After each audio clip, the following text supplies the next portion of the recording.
প্রথমবার আমি আমার ছোট বোনের শ্বশুরবাড়িতে গিয়েছিলাম। নতুন বাড়ি, নতুন মানুষজন, মনে একটু ইতস্তত ভাবছিল ঠিকই, কিন্তু সেই সঙ্গে একটা আপন টের পাচ্ছিলাম। কিন্তু যেটা আমি কল্পনাও করিনি সেটাই আমার সঙ্গে ঘটে গেল। রাতের খাওয়া দাওয়ার পর সবাই যে যার ঘরে চলে গেল। আমি ছিলাম গেস্ট রুমে। হঠাৎ দরজায় হালকা একটা টোকা পড়ল। ভাবলাম হয়তো আমার বোন হবে, কিন্তু দরজা খুলতেই দেখি সামনে দাঁড়িয়ে আছে বাড়ির সবচেয়ে বড় মানুষটা, আমার বোনের ভাসুর রাহুলজি। তার চোখের দৃষ্টি দেখে আমার ভেতরটা কেমন যেন ভয়ে কেঁপে উঠল। বুঝতে পারলাম কিছু একটা ঠিক নেই। তিনি জোর করে ঘরে ঢোকার চেষ্টা করলেন, আর তারপর আমার সঙ্গে প্রায় 2 ঘণ্টা ধরে। হ্যালো, আমার নাম সৃষ্টি। লোকে বলে আমার সৌন্দর্যে নাকি একটা জাদু আছে, যে একবার দেখে সে আর চোখ ফেরাতে পারে না। আমার কোমর এতটাই সরু যে ধুতিও সরে যায়, চুল এতটাই ঘন যে রাতও হিংসে, আর আমার চোখ একবার যে তাকিয়েছে সে যেন তাতে ডুবে যায়। আমার হাসি এমন যে পাথর গলে মোম হয়ে যায়, আর আমার চলনে এমন এক মাদকতা যে বড় বড় মানুষেরও হুঁশ উড়ে যায়। কিন্তু এই গল্প আমার সৌন্দর্যের নয়, এ গল্প সেই ছায়ার যেটা আমার বোনের বিয়েতে আমার দিকে এগিয়ে এসেছিল, আর তারপর এমন এক ঝড় উঠল যে আমার জীবনটাই বদলে গেল। কিছুদিন আগে আমার ছোট বোনের বিয়ে হল। বাড়িতে হি হুল্লোড়, হাসি, আনন্দ, আত্মীয়দের ভিড়ে একেবারে মেতে উঠেছিল সবাই। আমিও বিয়ের সেই রঙে ডুবেছিলাম, কিন্তু বারবার আমার চোখ যাচ্ছিল একজনের দিকে। তিনি ছিলেন করণ সিনহা, আমার বোনের ভাসুর। অবসরপ্রাপ্ত সেনা অফিসার, বয়স হবে বোধহয় 48, কিন্তু শরীর এমন যে যুবকরাও লজ্জা পাবে। লম্বা কাঠামো, চওড়া বুক, আর চোখে এমন গভীর ঝিলিক যে একবার ফাঁসলে আর বেরোনো যায় না। বিয়ের হট্টগোলে তিনি বারবার আমার সঙ্গে ধাক্কা খাচ্ছিলেন, কখনো ইচ্ছে করে, কখনো অজুহাতে। তার হাসিতে কি যেন একটা ছিল যেটা আমার মনে অদ্ভুত একটা ঢেউ তুলছিল। প্রথমে আমি পাত্তা দিইনি, কিন্তু ধীরে ধীরে তার কথাগুলো আমার মনকে খোঁচা দিতে শুরু করল। কখনো আমার শাড়ির প্রশংসা, কখনো আমার হাসি দেখে গভীর নিঃশ্বাস, কখনো এমন কথা যা সরাসরি না হলেও অনেক কিছু বলে যেত। আমি চুপ করে থাকতাম, কারণ বিয়ের মুহূর্ত ছিল, কিন্তু মনে মনে একটা অদ্ভুত ভয় জন্মে নিচ্ছিল। বিয়ে শেষ হল, বোন বিদায় নিল, আমিও বাড়ি ফিরে এলাম। সবাই নিজের কাজে ব্যস্ত হয়ে পড়ল, কিন্তু আমার মনে কেমন যেন একটা অস্থিরতা। নিজেই বুঝতে পারছিলাম না কেন তার কথা এত ভাবছি। এটা কি কেবলই একটা কাকতালীয় ঘটনা, নাকি আরও কিছু? কিন্তু তারপর এমন কিছু ঘটল যেটা আমার সব প্রশ্নের উত্তর দিয়ে দিল। একদিন সকালে আমার স্বামীর ফোনে রাহুলজির কল এলো। খুব উৎসাহের সঙ্গে বললেন, কাল আমরা বারাণসী ঘুরতে যাচ্ছি, তোমাদের দুজনকেও সঙ্গে যেতে হবে। আমার স্বামী তৎক্ষণাৎ না করে দিলেন, কারণ তার কাজের চাপ ছিল অনেক, ছুটি নেওয়া তার পক্ষে অসম্ভব। কিন্তু রাহুলজি এতবার জোর দিয়ে বললেন যে শেষমেশ আমার স্বামী আমাকে যাওয়ার অনুমতি দিয়ে দিলেন। স্বামী যখন আমাকে এটা বললেন, আমি একটু দ্বিধায় পড়ে গেলাম। তার বিনা কোথাও যেতে আমার মন চাইছিল না, কিন্তু তিনি যখন বললেন, সৃষ্টি তুমি যাও, তাছাড়া তোমার তো ঘুরতে খুব ভালো লাগে, তখন আমিও রাজি হয়ে গেলাম। পরের দিন দুপুর 2টো নাগাদ রাহুলজি তার চকচকে গাড়ি নিয়ে আমাকে নিতে এলেন। আমি গাড়িতে উঠতেই তিনি হেসে বললেন, তাহলে তৈরি তো ম্যাডাম, বারাণসী ঘুরতে যাচ্ছেন? আমি হালকা হেসে বললাম, হ্যাঁ, তবে এত তাড়াতাড়ি ডেকে ফেললেন, আমি তো ভেবেছিলাম সন্ধ্যায় বেরোব। তিনি হেসে বললেন, আরে পথটা তো লম্বা, তাড়াতাড়ি বেরোলে রাস্তার মজাও পাওয়া যাবে। পুরো পথ আমরা হাসি মজা করতে করতে গেলাম। তিনি আমাকে পুরনো গল্প শোনাচ্ছিলেন, তার সেনা জীবনের কাহিনী বলছিলেন, আমি তার কথায় ডুবে যাচ্ছিলাম। বয়স্ক মানুষ আমার সবসময় পছন্দ, তারা বেশি বোঝেন, অভিজ্ঞতার ভাণ্ডার থাকে। রাহুলজিও সত্যিই খুব আকর্ষণীয় মানুষ ছিলেন। প্রায় 1 ঘণ্টার পথ পেরিয়ে আমরা আমার বোনের শ্বশুরবাড়িতে পৌঁছে গেলাম। সেখানে সবাই আমাদের খুব আন্তরিকভাবে স্বাগত জানাল। আমাকে একটা আলাদা ঘর দেওয়া হলো, যেটা ছিল রাহুলজির ঘরের ঠিক পাশে। পরদিন সকালে আমাদের বারাণসীর উদ্দেশ্যে বেরোতে হবে, তাই আমি তাড়াতাড়ি রাতের খাওয়া সেরে একটু বিশ্রাম করতে গেলাম। কিন্তু ঘুম আসছিল না, হয়তো নতুন পরিবেশের জন্য, নয়তো মনের মধ্যে কিছু একটা ঘুরপাক খাচ্ছিল। রাত 10টা নাগাদ আমি ছাদে ঘুরতে গেলাম। হালকা ঠান্ডা হাওয়া বইছিল, চাঁদের আলো ছড়িয়েছিল, পুরো পরিবেশটা যেন শান্তিতে ভরা। আমি নিজের ভাবনায় ডুবেছিলাম। হঠাৎ পেছন থেকে একটা আওয়াজ এলো, সৃষ্টিজি, এত রাতে একা ছাদে কি করছেন? চমকে পেছন ফিরে দেখি রাহুলজি দাঁড়িয়ে, তার মুখে সেই চেনা হালকা হাসি, চোখে সেই পরিচিত ঝিলিক। আমি একটু ঘাবড়ে গেলাম, তবে নিজেকে সামলে বললাম, কিছু না, আবহাওয়াটা ভালো লাগছিল তাই ভাবলাম একটু হাঁটি। তিনি কাছে এসে দাঁড়ালেন, বললেন, একা আবহাওয়ার মজা নিতে কি আর মজা? মজা তখনই যখন কথা বলার কেউ থাকে। আমি হালকা হেসে বললাম, আপনি তো সবসময় কথা বলতে তৈরি থাকেন। তিনি হেসে বললেন, আরে, আপনার সঙ্গে কথা বলতে ভালো লাগে, আপনি খুব বোঝদার আর শালীন, আজকাল এমন মানুষ কমই পাওয়া যায়। তার কথায় একটা মিষ্টত্ব ছিল, যেটা আমার ভেতরে গিয়ে ঠেকছিল, হয়তো তার বয়সের জন্য, নয়তো তার অভিজ্ঞতার কারণে। হঠাৎ তিনি বলে উঠলেন, আপনার স্বামী খুব ভাগ্যবান, এত সুন্দর আর বুদ্ধিমতী স্ত্রী পেয়েছেন।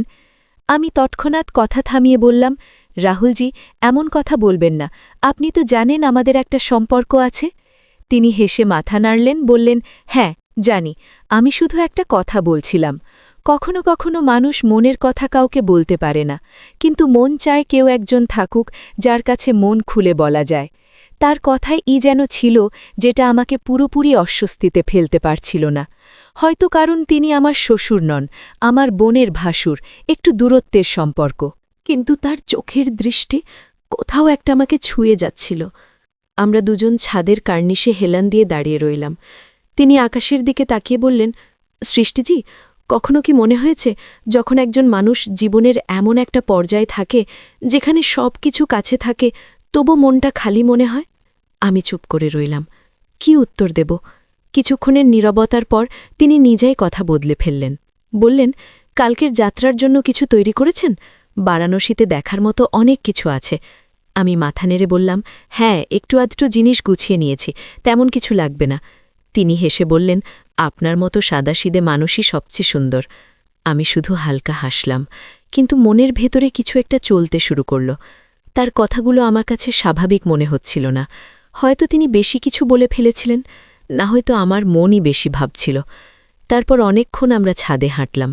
এরপর নিচে গিয়ে সবাই মিলে খাওয়া দাওয়া করে নিজের নিজের ঘরে ঘুমোতে গেলাম। ভোর 4টে নাগাদ আমরা বারাণসীর উদ্দেশ্যে বেরিয়ে পড়লাম। আমরা মোট 8 জন ছিলাম, 5 জন মহিলা আর 3 জন পুরুষ। গাড়ি চালাচ্ছিলেন আমার বোনের স্বামী, তার পাশে বসেছিলেন আরেকজন, মাঝের সিটে আমার বোন আর 3 জন মহিলা, আর সবচেয়ে পেছনের সিটে ছিলাম শুধু আমি আর রাহুলজি। পরিবেশে কেমন যেন একটা কাছাকাছি ভাব। তখন রাহুলজি হালকা হেসে বললেন, সকালে ওঠায় কোনো অসুবিধা হয়নি তো?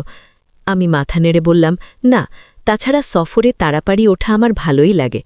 তিনি ধীরে বললেন, আর আমার সঙ্গে সফর করতে কেমন লাগছে?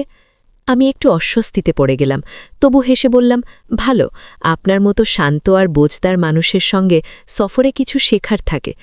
তিনি আমার দিকে তাকালেন, তার চোখে একটা গভীরতা ছিল, যেন কিছু বলতে চাইছে। তারপর বললেন, সৃষ্টিজি, মাঝে মাঝে মনে হয় কিছু মানুষ আমাদের জীবনে কোনো কারণ ছাড়াই এসে যায়, কিন্তু থেকে যায় চিরকালের জন্য। আমি চুপ করে রইলাম। উত্তর দেওয়া কঠিন মনে হচ্ছিল। সামনে থেকে আসা ঠান্ডা হাওয়া আমার চুল নিয়ে খেলছিল। আমি জানলার বাইরে তাকিয়েছিলাম, কিন্তু আসলে ডুবেছিলাম নিজের ভাবনায়। পুরো পথ আমরা কখনো কথা বলছিলাম, কখনো চুপ করে থাকছিলাম, কিন্তু সেই নীরবতাও যেন কিছু বলছিল। তার চোখের উষ্ণতা, কথার মধ্যে লুকানো নরম ভাব, সবই আমি বুঝছিলাম, কিন্তু দেখেও না দেখার ভান করছিলাম। প্রায় 2 ঘণ্টা পর আমরা বারাণসী পৌঁছে গেলাম। গাড়ি থামল বড় ঘাটের কাছে। সবাই নেমে পড়ল, আমিও নামলাম। রাহুলজি হাত বাড়িয়ে বললেন, সিঁড়িগুলো পিচ্ছিল, সাবধানে। তার কণ্ঠে সেই চেনা মিষ্টত্ব। আমি একটু সংকোচ করলাম, কিন্তু কিছু না বলে তার হাত ধরে নিলাম। একটা চটকা লাগল, যেন কোনো অচেনা সম্পর্কে ছুঁয়ে ফেললাম। মুহূর্তটা ছোট ছিল, কিন্তু অনেক কিছু বলে গেল। তারপর আমরা ঘাটে পৌঁছলাম। গঙ্গার ঢেউগুলো ঠান্ডা ছিল, কিন্তু বেশ অস্থির। রাহুলজির কণ্ঠস্বরে কানে ভাসছিল, আর আমি নিজের মনের আওয়াজ শোনার চেষ্টা করছিলাম। রাহুলজি সব জায়গায় আমার আশপাশেই ছিলেন, ছবি তোলা থেকে শুরু করে কিছু কেনাকাটা, সবেতেই তার মুখে একটা অদ্ভুত শান্তি, আর আমিও যার উপস্থিতিতে একটা অজানা আরাম পাচ্ছিলাম। সন্ধ্যায় যখন আমরা হোটেলে ফিরলাম, শরীরটা ক্লান্ত ছিল, কিন্তু মন অস্থির। তখন রাহুলজি ধীরে বললেন, আজকের সন্ধ্যায় গঙ্গার আরতি আবার দেখব, শুধু আপনি আর আমি। চমকে গেলাম। বাকি সবাই তাদের ঘরে ছিল। আমি নিজেও বুঝতে পারছিলাম না আমি কি করছি, কিন্তু কেন জানি না আমি তার কথায় রাজি হয়ে গেলাম। সন্ধ্যায় যখন আমরা ঘাটে পৌঁছলাম তখন হালকা অন্ধকার, আরতির আলো ঢেউয়ের ওপর পড়ছিল। ভিড়ের কোলাহল, কিন্তু আমাদের মাঝে নীরবতা, সেই নীরবতা যেটা শব্দের চেয়েও গভীর। তখন তিনি আমার দিকে তাকিয়ে বললেন, সৃষ্টিজি, কখনো কি কারো সঙ্গে কিছু না বলে জুড়ে গেছেন, কোনো নাম না দিয়ে, কোনো সম্পর্ক না বানিয়ে, শুধু মন থেকে মন? আমি কিছু বললাম না, শুধু গঙ্গার ঢেউয়ের দিকে তাকিয়ে রইলাম। কিন্তু সত্যি বলতে আমার ভেতরেও কিছু বয়ে শুরু করেছিল, গঙ্গার সেই ঢেউয়ের মতোই। রাতের নিস্তব্ধতা ঘাটে ছিল, হোটেলের সব ঘরের দরজা বন্ধ, কিন্তু আমার মনের জানলাগুলো খোলা, ঠিক গঙ্গার সেই তীরের মতো, যেখানে দিনভর ভিড় থাকে আর রাত হলেই নিঃসঙ্গতা এসে পাশে বসে। আমি জানলা দিয়ে বাইরে তাকিয়েছিলাম। ঢেউয়ের মধ্যে একটা অদ্ভুত সুর, কিন্তু মনের ভেতরে কেমন যেন একটা অস্থিরতা। তখন দরজায় হালকা একটা টোকা, মৃদু, কিন্তু তাতেই বুকের ধরফর বেড়ে গেল। আমি দাঁড়িয়েই রইলাম, শ্বাস আটকে। আবার টোকা। আমি আস্তে দরজা খুললাম। আফে রাহুল যে, তার মুখে সেই গভীর শান্তি, কিন্তু চোখে কিছু একটা অজানা, কোনো উদ্বেগ, নয়তো কোনো অসমাপ্ত কথা। তিনি বললেন, মাফ করবেন, বিরক্ত করলাম না তো? তার কণ্ঠস্বরে মৃদু সুর ভেতরে গিয়ে ঠেকে। আমি মাথা নেড়ে বললাম, না, আপনি কিছু বলতে এসেছেন? তিনি আমার চোখে তাকিয়ে বললেন, হ্যাঁ, একটা কথা, যেটা অনেক দিন ধরে মনে ছিল, হয়তো আজ বলার সময় এসেছে। আমি চুপচাপ একপাশে সরে দাঁড়ালাম। তিনি আস্তে ঘরে ঢুকলেন। ঘরটা সেই একই ছিল, পরিবেশও এক, কিন্তু কিছু একটা বদলে গিয়েছিল। তিনি বললেন, সৃষ্টি, আমি জানি এই কথাটা তোমার কাছে অদ্ভুত লাগবে। একজন অবসরপ্রাপ্ত মানুষ, যার বয়স হয়েছে, আর তুমি একজন সুন্দরী, বুদ্ধিমতী, বিবাহিতা নারী, কিন্তু বয়স কি মনের ভাবনাকে থামিয়ে দেয়? আমার বুকের ধরফর যেন থেমে গেল। আমি বললাম, রাহুলজি, আপনি তো জানেন আমি বিবাহিতা, আর আমাদের একটা সম্পর্ক আছে। তিনি আমার কথার মাঝেই বলে উঠলেন, জানি সৃষ্টি, আমি কোনো সম্পর্ক ভাঙতে চাই না, শুধু বলতে চাই, যেদিন থেকে তোমার সঙ্গে দেখা হয়েছে আমার মনের খালিপনাটা যেন ভরে উঠছে। খালিপনা? তিনি বললেন, আমি জীবনে অনেক কিছু দেখেছি, যুদ্ধ, মৃত্যু, নিঃসঙ্গতা, কিন্তু তুমি আমার ভেতরে আবার কিছু জাগিয়ে তুলেছ, হয়তো বেঁচে থাকার ইচ্ছে। ঘরের হাওয়া ভারী হয়ে গেল, বাইরে গঙ্গার ঢেউ বয়ে চলছিল, কিন্তু ভেতরে সব কিছু যেন থেমে গেছে। আমি একটু সামলে বললাম, রাহুলজি, আপনার কথাগুলো ভুল নয়, আমিও আপনাকে ভুল বুঝছি না। কিন্তু দুনিয়া সবসময় সেটাই দেখে যেটা তাকে দেখানো হয়। আমি যদি এই ভাবনার সঙ্গে এগোই, তাহলে লোকে আমাকেই দোষ দেবে। আর আমার বোন, তার কি হবে? তিনি চোখ নামালেন, তার চোখে জলের ছায়া, কিন্তু কথা নেই। আমি বলে চললাম, আমি আপনাকে খুব সম্মান করি রাহুলজি, কিন্তু কিছু সম্পর্ককে সেখানেই থামিয়ে দেওয়া ভালো, যেখানে তাদের মর্যাদা থাকে। তিনি চুপ করে রইলেন, তারপর বললেন, তুমি ঠিক বলছ, আর এটাই তোমার সৌন্দর্য। অন্য কেউ হলে হয়তো এই ভাবনার ঘূর্ণিতে ভেসে যেত। আমি ধীরে বললাম, আপনি যা অনুভব করেছেন তাতে কোনো খারাপ কিছু নেই, কিন্তু আমরা সব ইচ্ছেকে পূর্ণ করতে পারি না। কখনো কখনো কিছু ভাবনা শুধু অনুভব করার জন্যই থাকে, পালন করার জন্য নয়। ঘরে আবার সেই নীরবতা ফিরে এলো, যেটা দরজায় টোকা পড়ার আগে ছিল, কিন্তু এখন তাতে অনেক কিছু জমে গেছে, অজানা, অশ্রুত, অসম্পূর্ণ। রাহুলজি একটা লম্বা নিঃশ্বাস ফেলে উঠে দাঁড়ালেন, যেন তার ভেতরের কোনো ভারী বোঝা হালকা হয়ে গেছে। তিনি আমার দিকে তাকিয়ে হালকা হেসে বললেন, আজ তুমি আমার আত্মাকে অনেক শান্তি দিয়েছ সৃষ্টি, ধন্যবাদ। তারপর আস্তে আস্তে দরজার দিকে এগিয়ে বেরিয়ে গেলেন। ঘরে সেই নীরবতা ফিরে এলো, কিন্তু এখন তা আর খালি ছিল না। আমি জানলার কাছে গিয়ে বসলাম। বাইরে আকাশ তারায় ভরা, কিন্তু আমার চোখ ছিল অন্য কোথাও, সেই অসম্পূর্ণ অনুভূতিতে, যেটা আমি টের পেয়েছিলাম, কিন্তু কখনো নিজের করে নিতে পারব না। সেই রাতে আমার ঘুম এলো না। অনেক কিছু ভাবছিলাম, রিশতা, ভাবনা, সীমানা, আর সেই অজানা আপনত্ব, যেটাকে শব্দে বাঁধা যায় না। কখনো কখনো আমরা সেই মানুষ হয়ে যাই যার কারো প্রয়োজন হয়, কিন্তু সেই রিশতাকে আমরা কোনো নাম দিতে পারি না। পরের দিন বারাণসীর সকাল ছিল শান্ত আর স্নিগ্ধ। আমরা হোটেল থেকে বেরিয়ে ঘাটে পৌঁছলাম। আকাশ তখন হালকা সোনালি হয়ে উঠেছে। গঙ্গার ঢেউ সূর্যের প্রথম আলোয় চিকচিক করছিল। সবার সঙ্গে আমিও নিচে নামলাম, কিন্তু মন তখনও রাতের সেই কথাগুলোতে জড়িয়েছিল। রাহুলজি আর আমি সেই বিষয় আর কিছু বললাম না। তবে যখনই আমাদের চোখাচোখি হতো, একটা অজানা বোঝাপড়ে টের পাচ্ছিলাম। ঘাটের সবাই পুজো আর্চায় ব্যস্ত। আমিও আরতির থালা তুলে নিলাম। গঙ্গার পবিত্র জলে হাত ডুবিয়ে মনে মনে একটাই প্রার্থনা করলাম, হে মা গঙ্গে, যে ভাবনাগুলো অজানা রয়ে গেছে, আমার আত্মার সত্যতা বুঝে তাদের সযত্নে রেখো, যেন আমি কখনো নিজের কাছে হেরে না যাই। তখন টের পেলাম কেউ চুপচাপ আমার পাশে এসে দাঁড়িয়েছে। আস্তে তাকিয়ে দেখি রাহুলজি। তার চোখে সেই শান্তি, সেই গভীরতা। আমাদের মাঝে কোনো কথা হলো না, শুধু একটা নিঃশব্দ কথোপকথন চলছিল। তার হাতে একটা লাল সুতো। তিনি আমার দিকে তাকিয়ে তারপর নিজের কবজির দিকে ইশারা করে বললেন, গঙ্গা মায়ের কাছে মানত করেছিলাম, যে রিশতা জড়িয়েছে তাকে কোনো নাম দিতে হবে না, কিন্তু তার পবিত্রতা যেন কখনো কম না হয়।